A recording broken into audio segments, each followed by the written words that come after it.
Primeira carta do apóstolo Paulo à igreja de Corinto, 1 aos Coríntios, capítulo de número 2.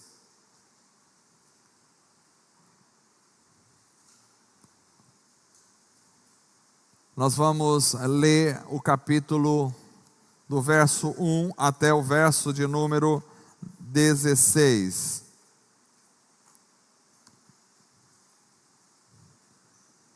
Todos os irmãos encontraram? Diz assim a palavra do Senhor: E eu, irmãos, quando fui ter convosco, anunciando-vos o testemunho de Deus, não fui com sublimidade de palavras ou de sabedoria, porque nada me propus saber entre vós, senão a Jesus Cristo e este crucificado. E eu estive convosco em fraqueza, em temor e em grande tremor. E a minha palavra e a minha pregação não consistiram em palavras persuasivas de sabedoria humana, mas em demonstração do Espírito e de poder, para que a vossa fé não se apoiasse em sabedoria dos homens, mas no poder de Deus. Todavia falamos sabedoria entre os perfeitos, não porém a sabedoria deste mundo, nem dos príncipes deste mundo que se aniquilam, mas falamos a sabedoria de Deus, oculta em mistério, o qual Deus ordenou antes dos séculos para a nossa glória, a qual nenhum dos príncipes deste mundo conheceu, porque se a conhecesse nunca crucificariam ao Senhor da glória. Mas como está escrito, as coisas que o olho não viu, e o ouvido não ouviu, e não subiram ao coração do homem, são as que Deus preparou para os que o amam. Mas Deus nos-las revelou pelo seu Espírito, porque o Espírito penetra todas as coisas, ainda as profundezas de Deus.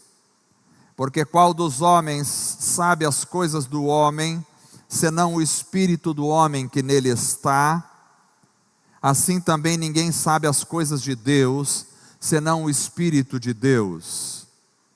Mas nós não recebemos o Espírito do mundo, mas o Espírito que provém de Deus, para que pudéssemos conhecer o que nos é dado gratuitamente por Deus, as quais também falamos, não com palavras que a sabedoria humana ensina, mas com as que o Espírito Santo ensina, comparando as coisas espirituais com as espirituais. Ora, o homem natural não compreende as coisas do Espírito de Deus, porque lhe parece loucura e não pode entendê-las, porque elas se discernem espiritualmente. Mas o que é espiritual discerne bem tudo, e ele de ninguém é discernido. Porque quem conheceu a mente do Senhor para que possa instruí-lo?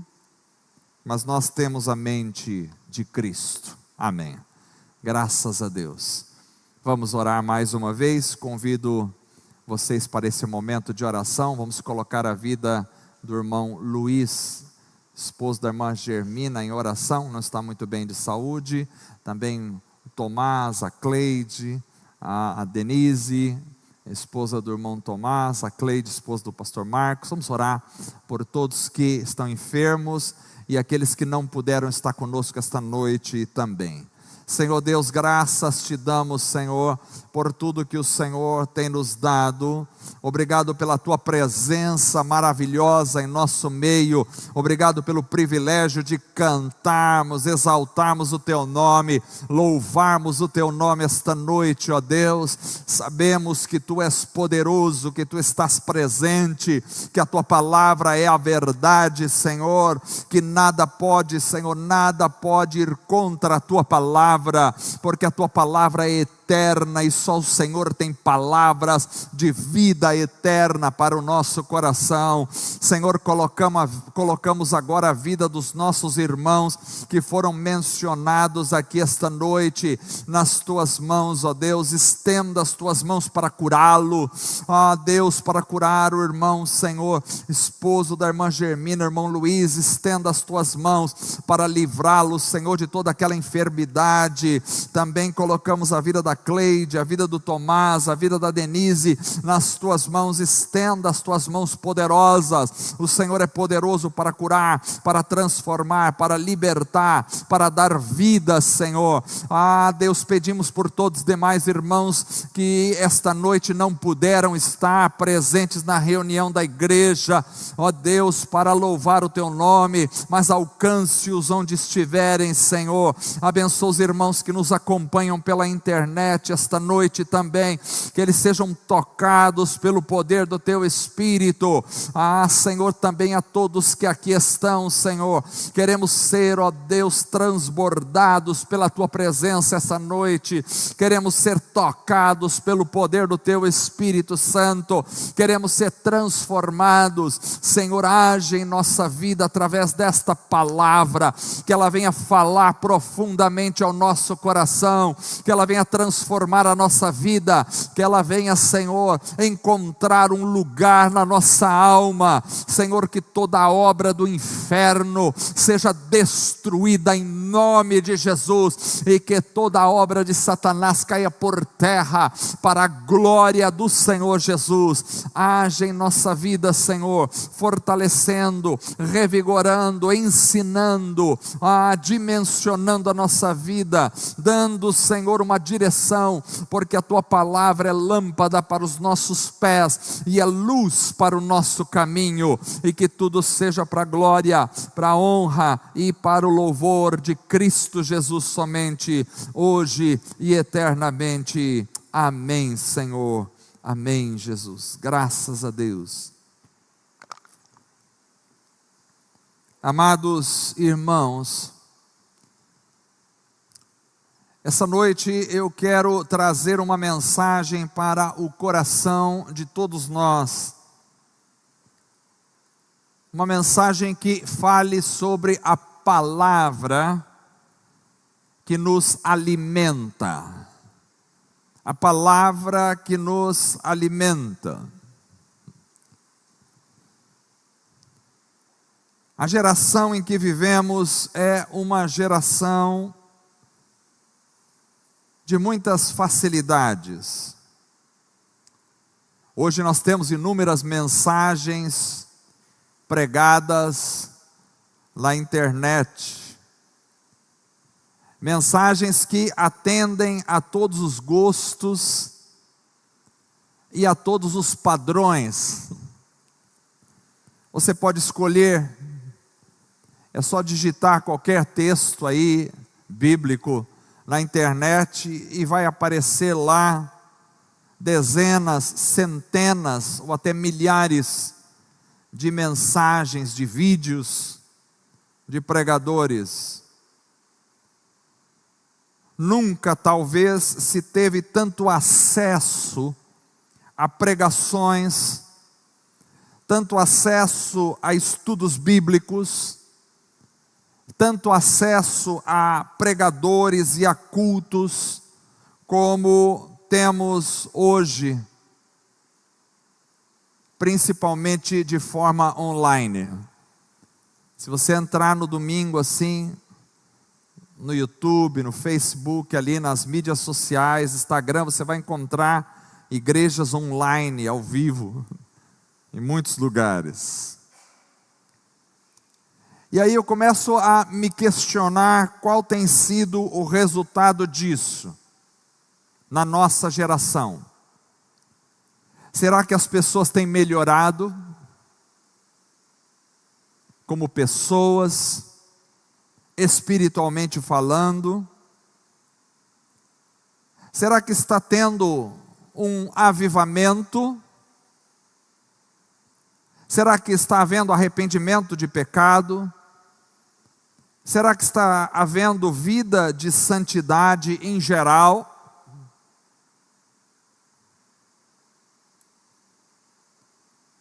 O meu questionamento é: será que as pessoas estão conhecendo mais de Deus hoje? Será que as pessoas estão se aproximando de Deus? Será que elas estão vivendo uma vida de entrega a Deus? Será que hoje nós experimentamos mais de Deus do que experimentávamos ontem? Será que a maioria das pessoas que acessam esses conteúdos estão sendo verdadeiramente transformadas? Somos uma geração de crentes mais fortes, mais preparados, mais consistentes, mais cheio da presença de Deus, será? É claro que o meu papel aqui não é julgar ninguém individualmente, mas apenas fazendo uma análise de forma geral da nossa geração. Meus irmãos, eu temo que infelizmente a resposta para todas essas perguntas seja negativa. E por quê? Talvez por vários motivos, mas eu queria hoje destacar aqui a desnutrição espiritual. Talvez hoje tenhamos muita comida, mas pouca nutrição. Nossa geração está se tornando obesa espiritualmente, mas talvez pouco nutrida. Comida fast food, comida rápida, sem nutrição, sem consistência, que enche, mas não nutre, que sacia, mas não alimenta, parece ser disponibilizada a todo momento em nome da fé. Não só talvez tenhamos muita comida com pouca nutrição, como também talvez tenhamos muito barulho, mas pouca manifestação de Deus. Hoje temos muitos flashes, muita exposição, muita propaganda, muita agitação, muito movimento, mas talvez pouquíssimo conteúdo. Fato é que a nossa geração parece estar abarrotada de opções, muitas ofertas, mas pouco alimento substancial. Você conversa com as pessoas que frequentam grupos de igrejas, e aí você faz um teste e pergunta como foi a reunião. E aí a resposta às vezes é: foi legal. Foi legal. Demos bastante risada. Teve algumas coisas para comer no final. Mas e aí? Foi gostoso. E aí? Foi emocionante. Teve um louvorzão, a gente se emocionou. Mas e aí a palavra? Foi legal. Foi interessante. As pessoas às vezes saem de lá cheios, absolutamente abarrotados, mas desnutridos. Estufados, mas não alimentados. Então eu gostaria esta noite de pensar com os irmãos sobre justamente esta questão da mensagem, a palavra. Qual é a palavra que verdadeiramente nos alimenta? Qual é a palavra que verdadeiramente nos alimenta, que nos nutre espiritualmente? Os discípulos disseram para Jesus: para onde iremos nós? Só tu tens palavras de vida eterna. Havia muita palavra naquela época, os fariseus, os saduceus, os herodianos, os essênios, os filósofos. Mas eles disseram: só tu tens palavra de vida eterna, só tu tens.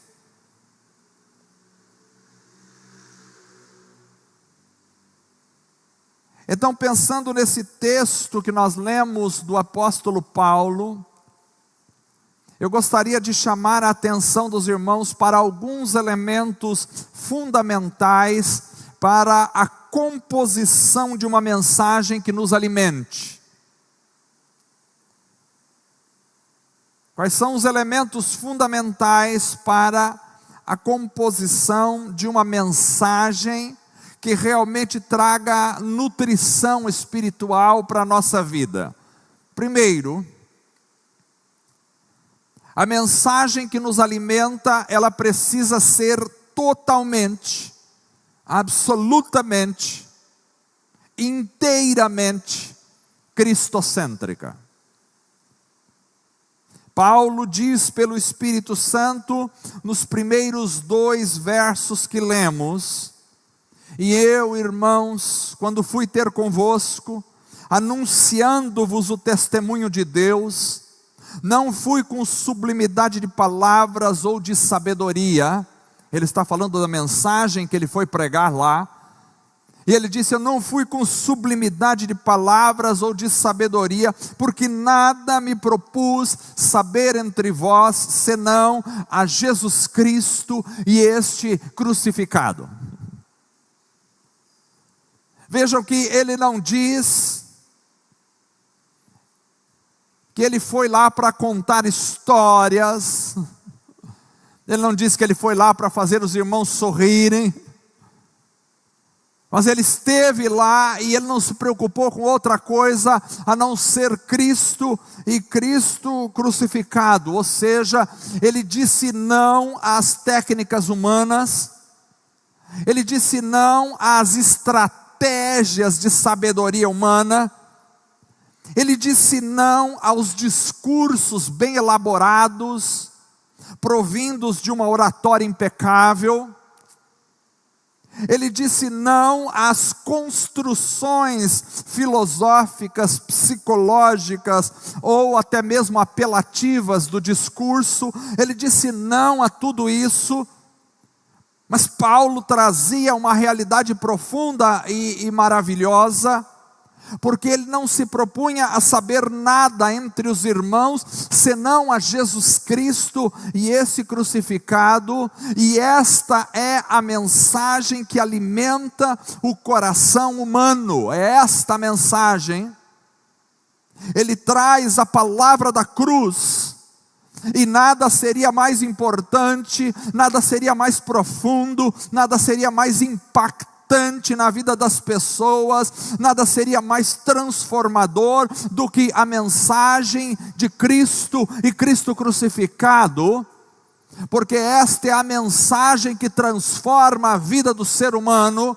Você não veio aqui esta noite para ter um show, um espetáculo, você não veio aqui esta noite para sair daqui sorrindo porque contaram alguma coisa extremamente engraçada. Você não veio aqui esta noite para se distrair em relação aos seus problemas. Olha, a gente tem tanta dificuldade durante o dia, durante a semana. Pelo menos na hora do culto a gente se distrai um pouco e não pensa nos nossos problemas. Não foi para isso que você veio aqui. Você veio aqui para ouvir a única mensagem que pode transformar a sua vida, que pode dar uma solução no seu pensamento, que pode transformar a sua realidade pessoal, e esta mensagem é Jesus Cristo crucificado, porque quando Jesus subiu naquela cruz, Ele estava ali perdoando os nossos pecados, Ele estava ali purificando a nossa vida, e o nosso problema maior não é de ordem psicológica, o nosso problema maior não é de ordem emocional, o problema da humanidade maior não é de ordem financeira, não é de ordem filosófica, não é de ordem psicológica, não é de ordem religiosa. O problema maior da humanidade é de ordem espiritual, porque o pecado entrou no mundo e afastou o homem de Deus, e quando o homem foi afastado de Deus, então nós colhemos toda a realidade ruim e péssima da nossa existência, e a partir daí a nossa vida se transformou num caos, porque nós fomos criados para viver em comunhão, em relacionamento, em vida com o Deus Todo-Poderoso. Ele é o nosso Criador. Ele não nos criou para nós vivermos aqui nos divertindo com as coisas deste século. Ele nos criou para andarmos com Ele, para conhecermos a Ele, para desfrutarmos dEle, para tocarmos nas realidades celestiais dEle. Ele nos criou para ser uma família com Ele, para aprendermos dEle, para vivermos em comunhão com Ele. Mas o pecado entrou no mundo e nos separou de Deus. Então, quando Cristo veio ao mundo, Ele subiu naquela cruz para reconciliar Deus conosco e a gente com Ele, e a partir desta reconciliação, os nossos pecados foram perdoados. Nós somos perdoados. A solução para a nossa vida não está em termos mais dinheiro para gastar. A solução para a nossa vida está no perdão de Deus, que reconcilia o homem consigo. Aleluia. Quando Deus nos perdoou, não há nada mais importante do que você ser perdoado. Não há nada mais importante do que você olhar para a sua vida e dizer: eu sou um pecador, mas Cristo me perdoou na cruz do Calvário. Ele me aceitou, Ele me amou, Ele me reconciliou, e agora eu posso viver em comunhão com Deus. Aleluia. Não há nada mais importante do que isso. Nada. Nada. A mensagem que traz alimento para a nossa alma é Cristo crucificado, porque é na cruz que os nossos pecados são perdoados, é na cruz que nós temos a vitória. Paulo escreve em Colossenses capítulo 2, verso 14 e verso 15, dizendo: havendo riscado a cédula que era contra nós nas suas ordenanças, a qual de alguma maneira nos era contrária, e atirou do nosso meio, cravando-a na cruz. Agora não há nada mais contrário a nós. E despojando os principados e potestades, os expôs publicamente, e deles triunfou em si mesmo. Ou seja, na cruz, Jesus estava pisando a cabeça de Satanás. Na cruz ele estava despojando, destruindo, ele estava derrotando os principados e potestades, que são forças espirituais da maldade, que querem destruir a sua vida. Então nós temos a vitória na cruz do Calvário. Nós temos a vida na cruz do Calvário. A mensagem que alimenta o nosso coração é a mensagem de que fomos perdoados e que Deus nos garantiu a vitória na cruz do Calvário. Aleluia. Essa é a mensagem. Não importa o que você tenha feito, você é perdoado em Cristo Jesus. Se você confessar os seus pecados ao Senhor Jesus e pedir perdão dos seus pecados, a Bíblia diz: se confessarmos, se andarmos na luz, como Ele está na luz, mantemos comunhão uns com os outros, e o sangue do seu Filho nos purifica de todo o pecado. Aleluia. Se confessarmos os nossos pecados, Ele é fiel e justo para nos perdoar os pecados. Ele é fiel. Então, se você confessa, você recebe o perdão. Não existe nada melhor do que o perdão. Não existe. Não existe nada melhor. Nada melhor do que o perdão. O perdão tira a angústia da nossa alma. O perdão nos liberta. O perdão traz paz à nossa consciência. O perdão faz com que a gente deite a cabeça no travesseiro hoje à noite e durma tranquilamente, porque somos perdoados. O perdão tira o medo do nosso coração. O perdão tira o medo do dia de amanhã. O perdão tira o medo da morte, porque sabemos que somos perdoados e a morte não terá a palavra final sobre a nossa vida, porque um dia nós ressuscitaremos para estar com o Senhor para todo sempre, aleluia. Se você é perdoado, a vida de Deus está em você, aleluia. Se você é perdoado, a morte não tem mais domínio sobre a sua vida. Se você é perdoado, você é salvo em Cristo Jesus. Somos perdoados, aleluia. Você tem essa convicção do perdão de Deus sobre a sua vida? É absolutamente importante. A palavra que nos nutre, a palavra que nos torna fortes, a palavra que nos dá esperança é a palavra da cruz. A mensagem de que em Cristo temos o perdão, sim. Em Cristo temos a vitória contra o diabo, a vitória contra o mal, contra o inferno. Nele está a nossa esperança, nele está a nossa vida, nele está a nossa vitória. Precisamos nos alimentar todos os dias com a mensagem cristocêntrica. Cristo é o centro, preste atenção, eu não sou o centro, você não é o centro da história. A gente é acostumado desde pequeno, é interessante como funciona a nossa alma, o coração humano. Uma criança nasce, e imediatamente ela se torna o centro da família. E ela nem sabe de nada ainda, mas ela começa a se sentir o centro da história. Todos os cuidados são para ela. Todos os desejos dela, ela chora, vem o leite imediatamente. Vem o alimento. Então ela se sente o centro. Já dentro do coração humano vem o pecado. E ela nem tem consciência disso, mas já está ali. E aí quando nasce outro irmãozinho, primeira coisa que acontece, ela fica com raiva do irmão. Ela ama, mas odeia. Ela ama, mas odeia. Me lembro dos meus filhos, quando nasceu o Lucas, o Miguel, um dia nós nem estávamos ali olhando, daqui a pouco ele foi lá, e ele fez alguma coisa contra o Lucas, e ele bateu no Lucas, e o Lucas começou a chorar, e ele veio então, não contente ainda com a situação, ele disse assim para o Lucas, ele chamava o Lucas de Luquítio, Luquítio do Miguel, sabe por que você está chorando? Porque o Miguel te bateu. Era o centro, e agora já não era mais tão o centro. E a gente cresce, mas a gente não cresce, porque a gente acha que a gente continua sendo o centro. Dentro da nossa casa a gente acha que é o centro da casa. No relacionamento a gente acha que é o centro da vida da outra pessoa. Quando vai para o trabalho a gente acha que é o centro do trabalho. Na vizinhança eu sou o centro. Eu pego meu carro e saio na rua e digo, todo mundo tem que olhar para mim, porque eu sou o centro.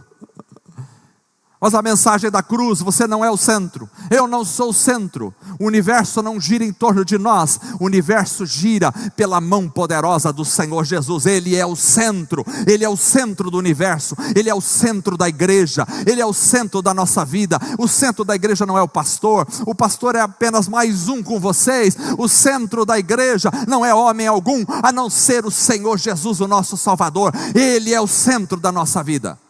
A mensagem que precisa alimentar o nosso coração é a mensagem de Cristo, o centro. Precisamos nos alimentar constantemente disso. É a vitória que recebemos, é a mensagem que nos alimenta, é aquela que nos leva a contemplar Cristo. Contemplar Cristo. Cristo é o centro. Mas em segundo lugar, a mensagem que nos alimenta é também aquela que nos traz a consciência da nossa fragilidade. Aquela que nos traz a consciência da nossa fragilidade. No verso 3 ele diz: e eu estive convosco em fraqueza, e em temor e em grande tremor. Veja bem, não é o pastor Everson que está escrevendo isso aqui. É o grande apóstolo Paulo, o homem que mais escreveu cartas no Novo Testamento. O homem, um dos homens mais usados por Deus na história da igreja. O apóstolo Paulo, que teve um encontro pessoal com o Senhor Jesus, que foi levado até o terceiro céu e ouviu coisas inefáveis, que não se pode expressar por palavras. Este mesmo apóstolo Paulo diz: eu estive convosco em fraqueza, em temor e em grande tremor. Ah, sim, meus irmãos, hoje muitas mensagens pregadas em nome de Deus não anunciam a verdade de Deus. Então as pessoas ficam enganadas, achando que elas são poderosas, que elas são inatingíveis, que elas são formosas, que elas não precisam de mais nada. Mas Paulo não diz isso. Ele diz que foi com fraqueza, com temor e com tremor. Ou seja, ele reconhecia a grandeza da mensagem que ele pregava, mas ele não se esquecia da fragilidade do pregador que a pregava. Por isso a Bíblia nos chama de vasos de barro. Vaso de barro é um vaso comum, é um vaso frágil, é um vaso simples. O barro é o elemento mais simples que nós temos no planeta Terra, está aqui para qualquer um usar em qualquer lugar. O vaso de barro, o barro está em todos os lugares. E o texto diz que nós somos vasos de barro, para que a glória seja do Senhor que habita nesse vaso. Então Paulo entende a sua fragilidade. Ele reconhece a grandeza da mensagem, mas ele não se esquece da fragilidade do pregador. A humildade é a base da nossa vitória, irmãos. A vida cristã se estabelece em cima da humildade e não do orgulho. Quando não percebemos a nossa fragilidade, então o nosso coração se enche de vaidades e de orgulho. E quando isso acontece, então construímos um castelo de areia que vai desmoronar diante das fortes ondas desta vida. Por quê? Porque a palavra de Deus diz que o orgulho precede a ruína. Mas o crente verdadeiro é aquele que encheu-se da consciência da sua pequenez. É aquele que se rebaixa diante das circunstâncias em humildade. E humildade é algo tão maravilhoso que a nossa sociedade despreza via de regra. Via de regra. Eu fazia o curso de um mestrado. E um dia na universidade eu quis elogiar um professor, e eu falei para ele da humildade dele, e eu vi que ele não gostou daquele elogio, porque a humildade hoje em dia me parece não ser bem vista na nossa sociedade. Mas em Filipenses capítulo 2, verso 5 até o verso 8, nos diz que de sorte que haja em vós o mesmo sentimento que houve também em Cristo Jesus, que sendo em forma de Deus, não teve por usurpação, ou seja, não se agarrou a ser igual a Deus, mas fez-se a si mesmo. Preste atenção, Jesus, o Criador do universo, o Deus Todo-Poderoso, que com uma palavra criou todo o cosmos. Jesus fez-se a si mesmo de nenhuma reputação, e tomando a forma de servo, fazendo-se semelhante aos homens, e achando na forma de homem, diz o texto, humilhou-se a si mesmo, sendo obediente até a morte e morte de cruz. Preste atenção, esse mesmo texto diz para nós que haja em vós o mesmo sentimento que houve em Cristo Jesus. Que sentimento é esse? O sentimento da humildade, o rebaixar-se. A humildade, irmãos, é a chave da vitória para todos nós. Nós não vencemos pelo orgulho, não vencemos pela nossa força, não vencemos pela vaidade, não. Nós só vencemos nos rebaixando.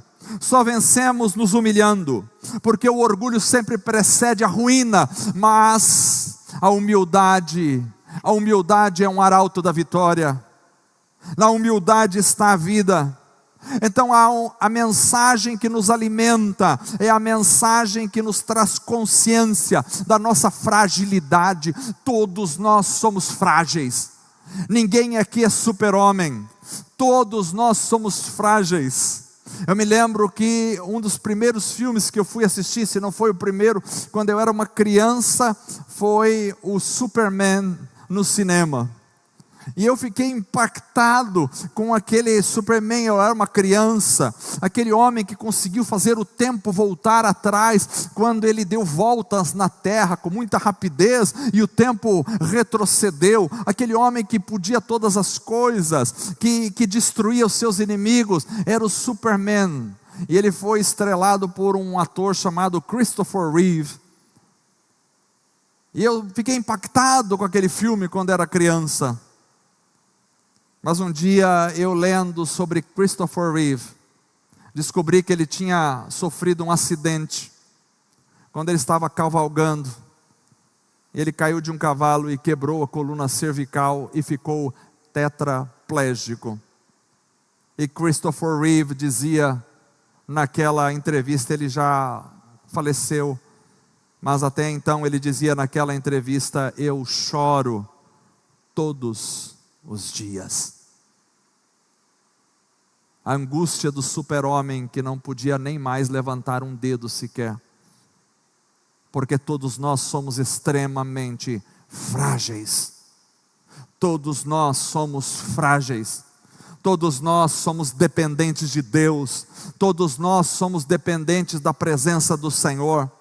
Mas o poder que em nós opera é um poder excelente e sobremodo poderoso. É o poder do Senhor. Quando encontramos o caminho da humildade, então o poder de Deus atua em nossa vida, e Deus pode nos usar como vasos tremendos em suas mãos. Deus quer usar homens e mulheres que entendam a sua fragilidade.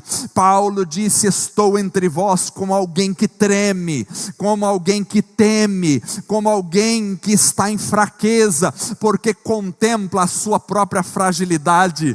Aliás, Deus tinha dado tantas visões a Paulo, tanto arrebatamento, que permitiu que um espinho entrasse na sua carne, e ele revela, era um mensageiro de Satanás, para que ele não se ensoberbecesse, para que ele não se orgulhasse. Deus permitiu que houvesse ali alguma coisa machucando ele de alguma forma, e ele orou 3 vezes a Deus, para que Deus tirasse aquele espinho, e Deus simplesmente disse: a minha graça te basta. Ou seja, Paulo, você não consegue vencer isso na sua própria força, você precisa da minha graça. A minha graça te abençoa, a minha graça te fortalece, porque toda a glória, toda a honra e todo o louvor tem que ser dado somente a Jesus Cristo nosso Senhor. Aleluia.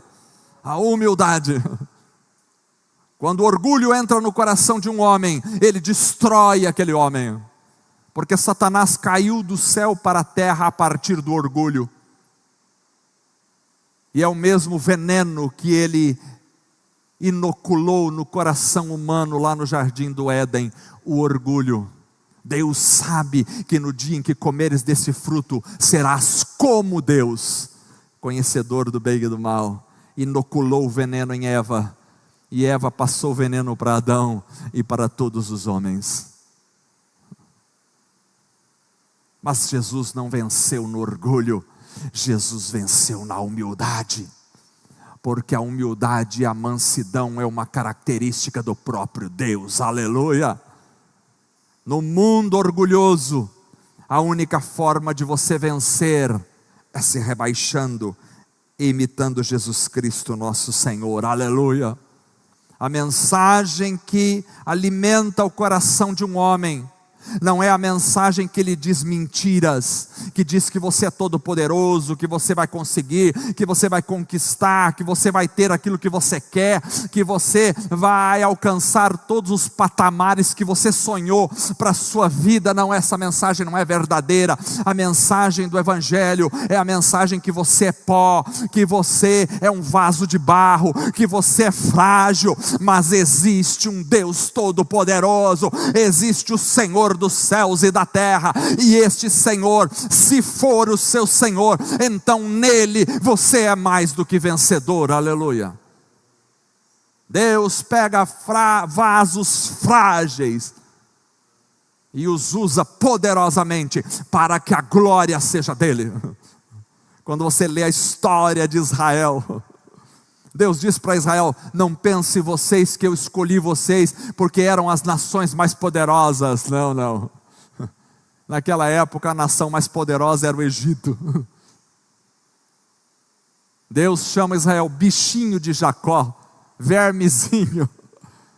Não pense que eu escolhi vocês porque eram mais inteligentes, porque eram mais numerosos, porque eram mais fortes. Não, vos escolhi porque justamente vocês eram os menores. Deus sempre escolhe os menores para confundir os maiores. Porque o orgulho que entrou no coração do homem precisa ser quebrado. E quando os midianitas cercaram o povo de Israel com milhares de soldados bem equiparados, bem armados, Deus disse para Gideão: tem muita gente com você, eu vou te dar a vitória só com 300 homens. E com 300 homens eles venceram milhares de midianitas, porque a vitória pertence ao Senhor. Aleluia. A mensagem para o teu coração é: humilha-te debaixo da mão poderosa do seu Deus, porque a seu tempo Ele te exaltará. Humilhai-vos perante o Senhor. Humilhai-vos perante o Senhor. Às vezes a gente fica tão cheio de razão, né? Mas está acontecendo isso comigo, não é possível. Humilhai-vos perante a mão do Senhor, e a seu tempo Ele vos exaltará. Deus faz como Ele quer, quando Ele quer e onde Ele quer. Interessante, hoje eu estava, um pouco antes de vir para cá, no banho em casa, e estava questionando algumas coisas a Deus, e Deus, eu não entendo isso, aquilo, o outro, e por que não é assim? Porque saí do banho, tinha uma mensagem no meu celular, um amigo que nunca me manda versículos bíblicos, mandou assim: Everson, esse versículo é para você, há tempo para todas as coisas debaixo dos céus. Eu disse: amém, Senhor. No teu tempo tudo será. Deus é o dono do tempo, o tempo não é seu, o tempo não é meu, quem criou o tempo foi Deus. Ele é atemporal, Ele criou o tempo com suas mãos, Ele não está sujeito ao tempo, o tempo é obra das mãos de Deus. Ele criou o tempo é dele. E para que a gente não ache que o tempo é o tempo, nosso tempo, Albert Einstein revolucionou o mundo da ciência quando criou a teoria da relatividade, dizendo que o tempo é absolutamente relativo. O tempo que passa aqui não é o mesmo tempo que passa em Marte, não é o tempo que passa em outros lugares do cosmos. Porque nós estamos sujeitos a este tempo. Deus nos colocou neste tempo, e a gente acha que o tempo tem que ser nosso, que a gente tem que fazer. É no tempo de Deus, meu irmão. Há tempo debaixo do céu para todas as coisas. Tu pedes as coisas, porém serás no meu tempo, diz o Senhor, no meu tempo. Humilhai-vos diante da potente mão do Senhor, e a seu tempo Ele vos exaltará. Mas Meu Deus, essa mensagem está ficando, glória a Deus, vou ficar muito tempo aqui? Não, já vou saindo. Mas se a mensagem que nos alimenta é aquela que nos conscientiza da nossa fragilidade, por outro lado, a mensagem que nos alimenta é aquela que expressa-se no poder do Espírito Santo. A mensagem que nos alimenta é aquela expressa no poder do Espírito Santo. A consciência da fragilidade humana é uma verdade da palavra, mas também a consciência do poder do Espírito Santo é outra verdade da palavra. O verso 4 que nós lemos diz: e a minha palavra e a minha pregação, disse Paulo, não consistiram em palavras persuasivas de sabedoria humana, mas em demonstração do Espírito e de poder. Aleluia. Homem muito culto era Paulo. Era um homem que vivia em 3 mundos: o mundo grego, o mundo romano e o mundo judaico. Falava grego, falava hebraico, falava o latim. O apóstolo Paulo foi criado aos pés de Gamaliel, conhecia toda a ciência dos judeus, conhecia a religião judaica como ninguém. No entanto, ele diz: eu não fui com demonstração de palavra, de sabedoria, não consistiram as minhas palavras em palavras persuasivas de sabedoria humana, mas em demonstração do poder e do Espírito. E aqui ele abre mão de palavras persuasivas, aqui ele abre mão da sabedoria humana, e ele se detém na demonstração do Espírito Santo e do poder de Deus. Então, irmãos, a mensagem que tem que ser expressa no poder do Espírito é a única mensagem que pode alimentar o nosso coração. A vida tem que ser vivenciada no poder do Espírito Santo. A palavra tem que ser demonstrada na manifestação do poder do Espírito Santo, para que a fé dos irmãos não se apoie em castelos de areia da sabedoria humana, não se apoie nos pensamentos humanos e suas vaidades, mas no poder de Deus. Porque o que nos interessa não é a sabedoria dos homens nos púlpitos, o que nos interessa é a sabedoria de Deus. Porque o Espírito Santo nos comunica a sabedoria de Deus. Nós lemos no verso 8 esta noite: a qual nenhum dos príncipes deste mundo conheceu, porque se a conhecessem nunca crucificariam o Senhor da glória. Então Deus manteve o seu plano oculto dos príncipes e dos sábios de todas as eras. Porque o verso 9 diz: as coisas que o olho não viu e o ouvido não ouviu e não subiram ao coração do homem, são as que Deus preparou para os que o amam.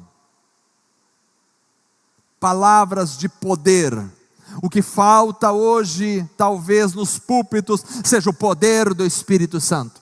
É a palavra de poder que enche a nossa vida e que alimenta a nossa alma.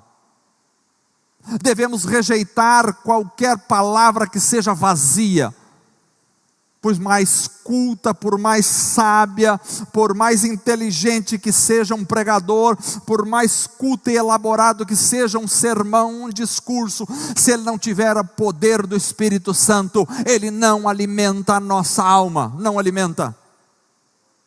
Porque nós fomos criados para viver na comunhão com o Espírito de Deus. E sem o poder do Espírito Santo, nós não estaremos de forma alguma nutridos na presença de Deus. Porque o Espírito Santo é extremamente essencial, é imprescindível na mensagem. Porque o Espírito Santo nos dá poder. O verso 4 que lemos diz: em demonstração do Espírito e de poder. Ou seja, o Espírito Santo nos dá poder. Jesus tinha dito em Atos capítulo 1, verso 8: mas recebereis poder do Espírito Santo, que há de vir sobre vós, e ser-me-eis testemunhas, tanto em Jerusalém, quanto em toda a Judeia, Samaria e até os confins da terra. Então o Espírito Santo nos proporciona poder para vivermos a mensagem deste Evangelho. A mensagem é recheada de poder, por causa do Espírito Santo, que traz poder sobre a nossa vida. A mensagem precisa ser envolvida no poder do Espírito. Eu já escutei muitos sermões belíssimos, mensagens muito bem elaboradas, concatenações muito bem criadas por exímios pregadores, mas vazios de poder, vazios da presença do Espírito Santo. Eu não estou aqui para trazer uma mensagem para vocês que tenham um certo brilhantismo intelectual. Não é isso que me seduz, mas o que me seduz é estar no poder do Espírito Santo, porque sem o poder do Espírito Santo, a nossa vida não tem solução. Sem o poder do Espírito Santo, nós não somos quebrados, não somos mudados, não somos transformados, não somos modificados. Sem o poder do Espírito Santo, não há ação de Deus na nossa vida. Não há.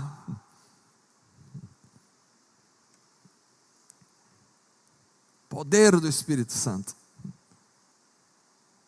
Me lembro de Jimmy Swaggart contando um testemunho de um homem que vivia no mundo das drogas.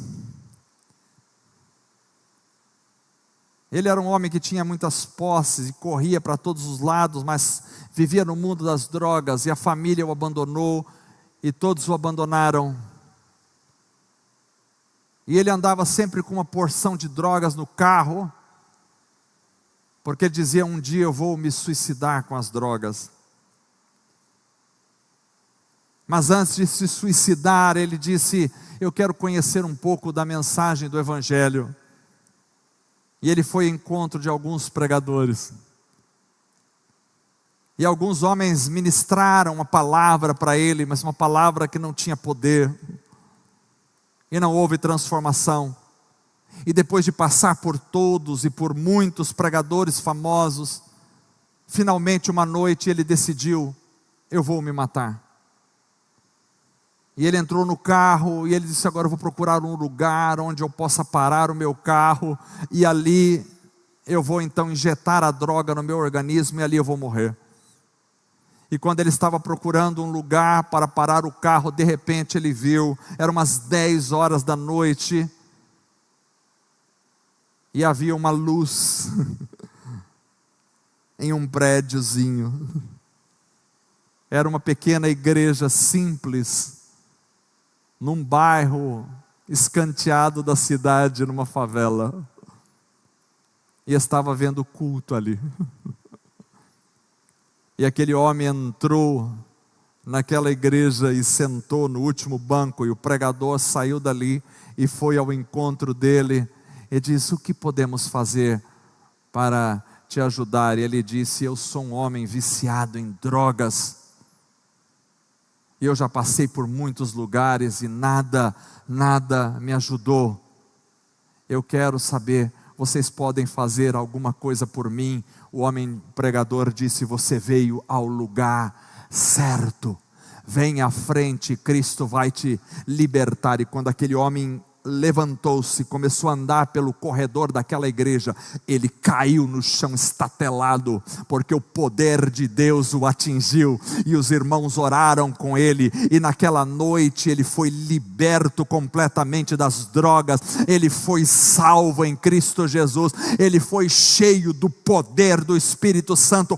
E imediatamente aquela noite, ele saiu dali, pegou o carro e saía por todos os lugares falando do amor de Cristo, porque Cristo tinha invadido seu coração aquela noite. A mensagem que liberta é a mensagem do poder do Espírito Santo na vida de um pregador, na vida de umas palavras que são faladas na unção e no poder do Espírito. Aleluia! Isso pode transformar, pode libertar, pode libertar.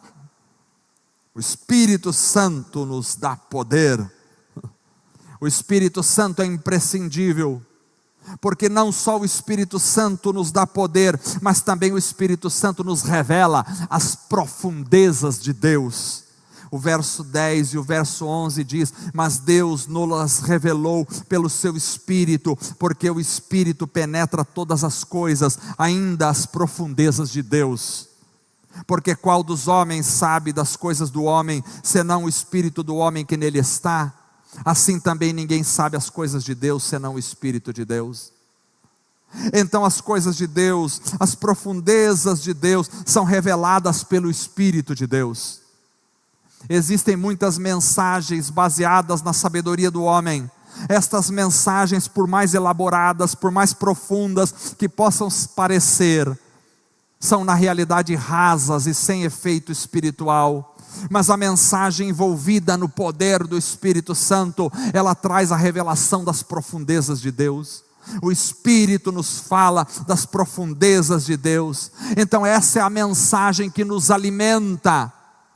Não aquela mensagem rasa, cheia de obviedades, mas sim aquela mensagem que consegue perscrutar, consegue atingir as profundezas de Deus, e essa mensagem é dada pelo Espírito. Precisamos de mensagens cheias do Espírito Santo. Mas em último lugar, o Espírito Santo também nos ensina. Verso 12 e verso 13 diz: mas nós não conhecemos o Espírito, não recebemos o Espírito do mundo, mas o Espírito que provém de Deus, para que pudéssemos conhecer o que nos é dado gratuitamente por Deus. As quais também falamos, não com palavras de sabedoria humana, mas com as que o Espírito Santo ensina, comparando coisas espirituais com espirituais. É o Espírito de Deus que nos traz ensinamento das coisas espirituais. É o Espírito de Deus. Se você tem uma mensagem baseada na sabedoria humana, o texto nos mostra no verso 14, que o homem natural não compreende as coisas do Espírito de Deus, porque lhe parecem loucura, e não pode entendê-las, porque se discernem espiritualmente. Mas o homem natural fica sem discernimento. É uma mensagem que não discerne as coisas do Espírito. Mas se temos uma mensagem envolvida pelo Espírito de Deus, inspirada pelo Espírito de Deus, então nós temos o ensinamento dos céus. Quem tem o ensinamento dos céus vai adquirindo a mente de Cristo. Por isso Paulo fala no verso 16: mas nós temos a mente de Cristo. Irmãos, a mensagem desta noite é essa para todos nós: Deus tem um banquete para nós. Deus tem um banquete. A grande maioria das pessoas passa por este mundo sem desfrutarem das delícias maravilhosas dos banquetes que Deus tem para nós. Mas quem é alimentado da mensagem verdadeira, desfruta dos banquetes maravilhosos, insuperáveis, indescritíveis da palavra. Precisamos da palavra que nos alimenta. Eu espero essa noite que todos vocês tenham sido alimentados por esta palavra, porque a palavra que nos alimenta é a palavra cristocêntrica, que fala de Cristo e Cristo crucificado. A palavra que nos alimenta é aquela que nos traz a consciência da nossa fragilidade. Mas a palavra que nos alimenta também é aquela que nos traz a revelação do poder do Espírito de Deus.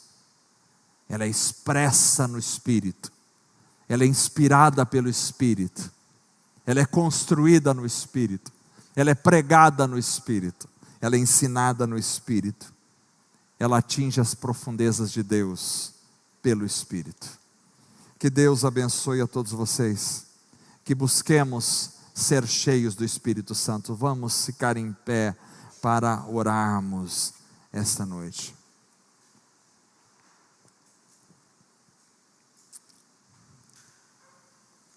Que maravilha quando vamos cantar, e vamos cantar essa noite com alegria em nossos corações. Mas eu gostaria de orar antes de cantarmos. Feche os seus olhos. Senhor Jesus, pregamos a Tua palavra e sabemos que o pão que nos alimenta é o Senhor. Por isso, a Tua palavra precisa ser totalmente, absolutamente cristocêntrica. Que possamos nos alimentar de Cristo, Cristo crucificado. Assim como foi falado esta noite, o pão que foi partido, é no partir do pão que o Senhor é revelado à Tua igreja. Senhor, ajuda-nos a nos alimentarmos cada vez mais da Tua palavra. Uma palavra que tenha Cristo como centro. Uma palavra que mostre nossas fragilidades. Somos frágeis, somos como vasos de barro, Senhor, mas Tu és a fortaleza da nossa vida. Tu és o nosso Salvador, Tu és o nosso Senhor, Tu és aquele que perdoa os nossos pecados, que nos purifica das nossas iniquidades e que nos traz a salvação. Senhor, ajuda-nos a nos alimentarmos da palavra revestida do poder do Espírito Santo. É o Teu Espírito quem nos dá poder, é o Teu Espírito quem nos ensina, é o Teu Espírito quem nos faz perscrutar as grandezas e as profundidades do Senhor. Senhor, não podemos viver sem o Espírito Santo, não podemos viver uma mensagem fria, não podemos viver uma vida fracassada, sem o poder do Espírito, sem a alegria do Espírito. Clamamos por um avivamento, clamamos, Senhor, em humildade esta noite, e nos humilhamos diante do Senhor, crendo que Tu és o Deus Todo-Poderoso, e que embora sejamos apenas vasos de barro, o poder do Teu Espírito habita em nós, e é o poder do Teu Espírito que nos faz vencedores, porque Cristo venceu na cruz, porque Cristo nos deu a vitória, porque Cristo nos deu o perdão dos nossos pecados, porque Cristo nos deu a salvação, porque Cristo nos deu a esperança da vida eterna, porque Cristo virá nos buscar, porque pela Tua palavra um dia os mortos ressuscitarão primeiro, depois os que estiverem vivos serão arrebatados para encontrar o Senhor nos ares, e assim estaremos para sempre com o Senhor. Ó Deus Todo-Poderoso e maravilhoso, estamos debaixo da Tua potente mão, Senhor. Faça a Tua obra sobre a nossa vida, e que Teu nome seja glorificado, e que Teu nome seja exaltado, e que Teu nome seja bendito em nosso meio, para a glória e para a honra e para o louvor do Senhor somente, em nome de Jesus, amém.